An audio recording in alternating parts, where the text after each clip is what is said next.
young soul, I came to this strange world, hoping I could learn a bit about how to give and take. I'm a young soul in this very strange world, hoping I could learn a bit about what is true and fake.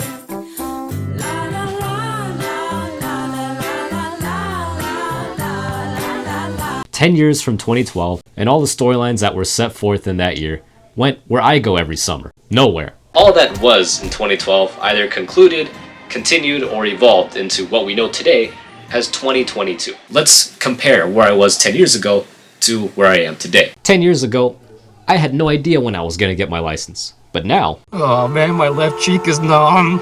In 2012, I wanted to be an entrepreneur with a successful business. And now, Oh man, who shit in the urinal? 10 years ago, I used to curse Adam and Eve, crying over my homework every night. But now, I have one of these. It's useless, but I have one. In 2012, our neighborhood was a lively community. And now, well, it's seen better days. Now, as you can see, 10 years is significant, but also not enough. A decade can pass, and so many questions can be left unanswered, things you still have to do, which is why New Year's are overrated. In my opinion, I mean, A new year is way too meandering and contrived to serve as like swift conclusion to all the years before, and way too influenced by the past to serve as a fresh slate. New Years are better off as like a neat little reminder of where you are in relation to like Jesus' death than like an accurate measure of growth and change as an individual.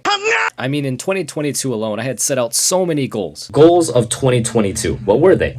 Number 1, plan the videos I wanted to make. Check. Goal number 2, graduate. Check. What the hell? Get a job. Check. Number 4, start paying more bills around the house. Check. Number 5, start working in films. And yet, despite accomplishing all of these goals, I still have so much to complain about. That's how packed a year can get. For all the time you have to accomplish the tangible goals you set back, or 20, are waiting for you in the wings. And the setbacks, oh my gosh, the setbacks. So let's go back through my 2022 and just see all the unexpected things that came up and got in the way.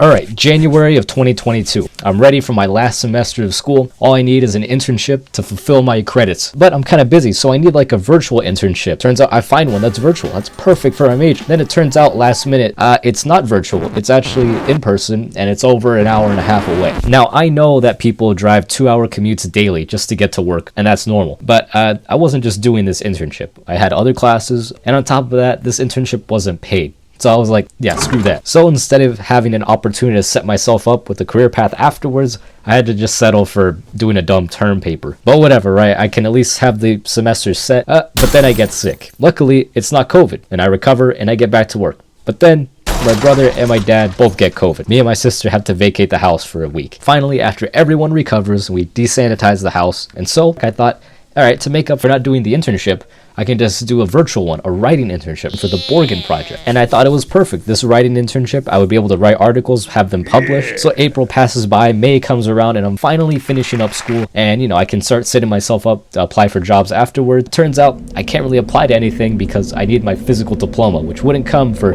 6 weeks after graduation. Well, okay, whatever. Maybe over the summer I can just get a part-time job to hold me over until I find something more permanent. But, oh wait, I'm still doing the writing internship for the Borgen project. And it hit a snag. See, before I could be done with the Borgen project, I needed to do a pillar article. I needed to interview somebody who was working directly in the field of poverty alleviation. Turns out, as a rando, it's pretty hard to get an interview. So after 10 no responses, I finally get Nick Dearden of Global Justice to give me an interview. So thank you, Nick Dearden. And that process took me until August to complete. Alright, so it's August at this point, and I'm thinking, alright, summer's wrapping up, but I can at least start applying for a county job now, and I got my diploma, I'm set. And they turned me down. But that's okay, there's other county jobs. I can just start applying for those other ones, and oh wait, I get called for jury duty. But whatever, right? I just go into jury duty, just go downtown for one day, and I get picked for a 5-week trial. Okay, just go to the county courthouse every day for 5 weeks. As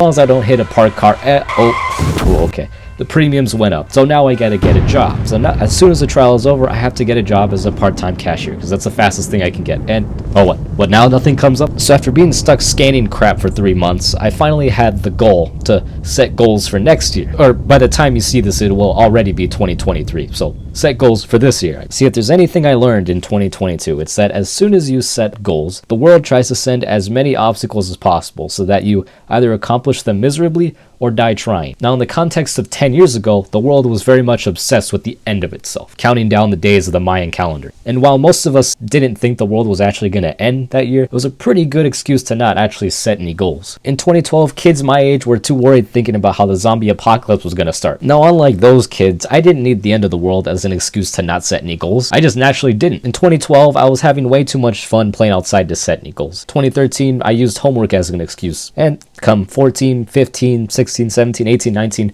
and I didn't set any goals. And then the pandemic hit, and a lot of goals become a lot more difficult to accomplish, so I thought, hey, I should start setting some goals. I mean, I still didn't set any in 2020, but the renewed interest in like the end of the world, the pandemic, and how, the world might come to end got me thinking about what the purpose of goals even are. Our cyclical infatuation with the end of the world just goes to show that we're always looking to the end so fervently because we have no means to deal with all the stuff in between. This is why men knock on wood and root for crappy NFL teams, astrology or witchcraft, and why kids convince themselves that they can meet SpongeBob in real life. We have practically zero capacity to change things individually, and our collective efforts are always squashed by attitudes of realism or the idea that anything that doesn't make you money or secure you benefits is just a waste of time. So why not look forward to and obsess with how it all ends if all that's guaranteed until then is disappointment, pain, work, and we're always told we need to trade away family time, friends, creative ambition for mobility. Mobility is often lauded as a process of self-determination, an earned journey. Yet it functions more so as a commodity, one in which fewer and fewer people, in my generation especially, are able to earn, and even fewer are going to be awarded it. So you might be thinking, well, what's the point of setting goals then if the things that make them feasible or accomplished or not are the result of things out of our control? And yeah, maybe when you think of goals as individual barometers of your progress and self-worth, and yeah, they can seem kind of pointless. But when you think of goals as tangible things that you can do as part of a bigger picture, then they become a lot easier to deal with even when you fail. Setting tangible goals helps you understand the conditions in which you're trying to overcome better, making goals less of a self-measuring stick and more so what contributions you can make to the bigger picture, even if they seem small or inconsequential. Makes dealing with the failure of them a lot more nuanced than just, "Aw, you suck," or "Aw, tough luck, kid." Goals don't have to be earth-shattering or super lofty. They just have to be specific. And so to set up for 2023, I'm going to set some goals for myself. Goal number 1, direct a short film. Now, obviously, in the greater scheme of things, I want to someday make films, make, bigger movies. But that's a very lofty thing, and that's something that takes years and years to accomplish. So directing a short film is a lot more feasible. I'm already working as a production assistant with Chaotic Clones, so directing a short is a lot more feasible. Goal number 2, get to 200 subscribers on YouTube. Now, I would love to sit here and talk about how I want to get to 1,000 subscribers, 10,000, 100,000, a million, and not much more than that. Realistically, the trajectory of this channel is at the pace of a glacier that is in the midst of an ice age. Realistically, getting to 200 by the end of 2023 is feasible and it is doable. It's just going to take a lot of promoting, a lot of content, and a lot of luck. Goal number 3, make a comic book with my cousin Mark that is at least 100 pages. Me and my cousin Mark have already discussed an idea for what this comic book would be. It wouldn't have to be published. We just want to make it. We just want to get it done. Goal number 4, make an hour-long video. Now, I've made a lot of videos that have pushed 30 minutes, and every year I try to make like a big end of the year, a big video, more cinematic, more thought put into the script. That inevitably falls apart and it ends up becoming a much more distilled version of what I originally wanted. So this year I want to make a video that's at least an hour long, and this is something that's actually been requested a few times by my friends and something that I haven't been able to do yet. 5, write at least 10 articles on my website. Now, my original goal was make a website, and then I made it. So now I need to just make sure I continue and keep up putting stuff on the website. The link is right here. I already paid for the domain name, so I better have stuff on it. Of course, these aren't the only goals I have throughout the year, and of course, I'll develop more ambitions, more projects throughout 2023 that I'll inevitably flip-flop between getting done and not. But I think this is a good start. And I guess my biggest takeaway about 2022 and the decade before it is that even though you may think you know how it all ends, it doesn't mean that it's all over. Time is best spent between now and the end of the world writing the chapters that haven't been written yet, and sealing yourself off and detaching your emotionality from the expectations of the future and trying to get real, get tough, and just tell people to accept life as unfair as it is will never be a more mature response than trying to help yourself and others find their voice in the midst of all this bad in the world. And with that marks the end of 2022. And with that, the dude, I'm trying to end the video. season Okay, well, you know I can't even end my own video now. Screw night. this guy. I'm a new soul. I came to this strange world hoping I could learn a bit about. Hey Albert, thanks for having me on the show. Freaking Raiders. Freaking Raiders. That was an awesome movie. Very strange